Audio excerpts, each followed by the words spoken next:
Well, the message last night, post game in Wilkes, and again this morning, was kind of just a reinforcement that we played a really good game last night. I felt that we deserved the win last night, just based on how we played and the type of chances we had, and just wasn't in the cards.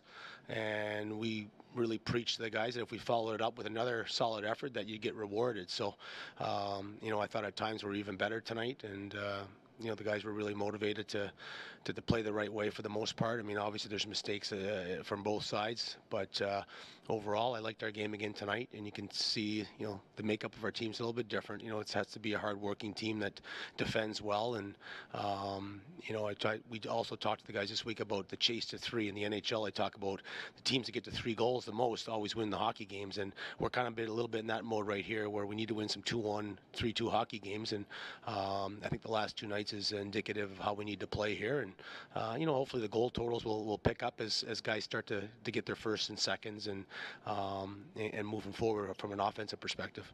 Special teams third period, you kill off a 2, Hobbs scores, you kill off a 1. Pretty big.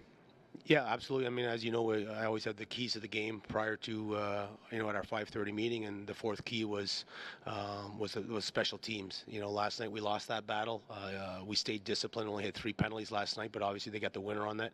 And our power play, which moved the puck tremendously well last night, hit a couple posts and had some multiple chances, didn't score. So we lost that battle. And tonight we turned around, and I thought we did some good things on the power play and got rewarded with 3 goals. To finally get that power play talking about after last night, not executing. The message coming in tonight, I'm guessing, was probably, execute and get these goals on net. To see that finally happen with this team, get that ball rolling, how important is that going forward? Yeah, absolutely. I mean, we have power play meetings before, and Murph went over a little bit of Providence's PK, but part of the meeting was some of the positives that we did last night in Wilkes-Barre from a structural standpoint and the type of movement we had, and we tweaked the units this week as well. We put Liam O'Brien back in that first unit, and he's been, pretty good there when we need to use him the last couple of years, and then we switched Barber from the second unit to the Simpson unit back to Borky's unit. So it paid off last night with some real good movement, and when you're not scoring a lot of goals, 5-on-5, and you need your power play to score, and that's what happened tonight, because I thought we had a number of real good looks, and guys are competing and getting chances, but they're not going in for some guys. Talk about the Tuesday guys still having zeros across the board. You get 2 guys that get points tonight, in O'Brien and Hobbs. How nice is it to get some of these guys finally up on the board and get that depth scoring? Yeah, absolutely, and even Boyder. Boyder gets that second goal, and I think he's had some real good chances over the course of the first 7-8 games, and he finally got his first one. And Liam had that stretch last year where he was on fire, and he went towards the end of the season, and even in the playoffs. So it was nice to get his first one, because I think he's done a real nice job overall, 5-on-5. But the pucks weren't going in, and Hobbsy, I think that just gives him confidence now too as well, right? We shifted him from the Simpson unit to the Bork unit up top, because he's got that huge shot, and he hit the post last night to tie it up, and he got rewarded with a game winner tonight. Talk a little bit about Barb's play recently. I think he's been playing really well for you on the back end, but at the same time, I think he's at 27 shots this season and only 1 goal. It's got to be tough to see him not be able to contribute on the goal line here with how many times he's able to put probably great chances out. Yeah, absolutely, and he's one of the guys that we stay on. Not only is Ole Kolzig talking to him and texting him, and Murph's talking to him, and I talked to him last night on the bench there prior to his first goal, and just keep reinforcing that he's playing really good hockey. We've got him on the PK unit this year, and our PK unit's one of the tops in the league right now. 4 weeks into the season, and he's a big part of that. And he plays power play, and his minutes are up going into his 3rd year. So he's just got to continue doing it. He's getting the chances, but based on the makeup of our team, he's going to need to score some goals this year for us. It's not like last year when if he's not scoring, you've still got the Galievs and the Thompsons and the Veranas and the Paul Carys, and it goes on and on and on, where this year he needs to contribute offensively. So I like his game.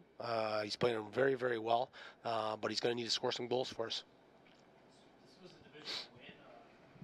The way the standings are, way high, some of the teams are built some gap. How big is this to make up some of that? How much do you look at the standings this time of year? Well, I think for us, just based on the injuries to the goaltending and, losing Bowie and Stevenson early, we were just trying to weather the storm here in the first few weeks of the season. And, would have been ecstatic to get out of the first 4 weeks at 500, but that's not going to happen. But, you know what, we played well last night, and this weekend now we have a chance to win the week. But you're absolutely right.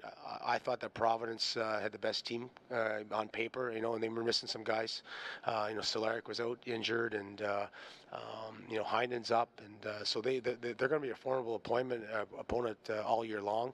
And Lehigh's off to a fantastic start. So the division is not going to be easy, and we know that. But there's many teams that have, last 2 years, and this is another message to our team: is the last 2 years. Last year was January. 2 years ago was December. It worked out pretty good for us the last 2 years. So unfortunately, it's in October, and we're facing some adversity. But we're just going to go 1 week at a time here, and we have a chance tomorrow to put 2 wins together and win the week, and then most likely, hopefully, have at least one goalie, maybe both next week. Talking about win the week here, you were in this exact same position last week with win and loss coming into the final game of the weekend. Kind of laid a dud going into that game against Rockford. How do you flip it around this week now going into a game against Hartford now? Well, I disagree on a dud. I mean, obviously on the score sheet it was 5-0, and obviously that looks bad from a perspective if you weren't in the hockey rink. But we gave up 9 grade A's, and it just didn't work out in certain areas of our game. But I thought Rockford was the best game on that road trip, and we hung in there. But unfortunately, there's some things that didn't go our way. But in saying that, you're right. We have to respond tomorrow night. Hartford's in a 3-3 situation as well. It's a divisional matchup, and we have a chance to win our first week in 4 weeks. And I think that would give us a great lift going into Tuesday's practice, knowing that both our goalies will be full go in practice, and there's a potential to see at least 1 or maybe 2 back next weekend. So I think it's a huge game for us tomorrow. Good, thanks.